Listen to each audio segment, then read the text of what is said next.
ಬಾಂಗ್ಲಾದೇಶದಲ್ಲಿ ಇತ್ತೀಚೆಗೆ ನಡೆದ ಸಾರ್ವತ್ರಿಕ ಚುನಾವಣೆಯಲ್ಲಿ ಬಿಎನ್ಪಿ ಭರ್ಜರಿ ಜಯ ಗಳಿಸಿದೆ.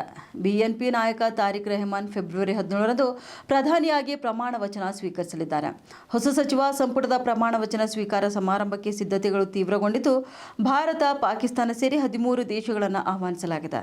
ಆಹ್ವಾನಿತ ದೇಶಗಳಲ್ಲಿ Bharat, Pakistan, Turkey, Saudi Arabia, United Arab Emirates, Qatar, Malaysia, Brunei, Sri Lanka, Nepal, Maldives ಮತ್ತು ಭೂತಾನ್ ಕೂಡ ಸೇರಿವೆ. ಇನ್ನು ಫೆಬ್ರವರಿ 17ರಂದು ಮುಂಬೈನಲ್ಲಿ ಫ್ರೆಂಚ್ ಅಧ್ಯಕ್ಷ ಇಮ್ಯಾನ್ಯುಯಲ್ ಮ್ಯಾಕ್ರನ್ ಅವರೊಂದಿಗೆ ದ್ವಿಪಕ್ಷೀಯ ಸಭೆ ನಡೆಸಲಿರುವ ಕಾರಣ ಪ್ರಧಾನಿ ನರೇಂದ್ರ ಮೋದಿ ಢಾಕಾಗೆ ಭೇಟಿ ನೀಡುವ ಸಾಧ್ಯತೆ ಕಡಿಮೆ ಇದೆ.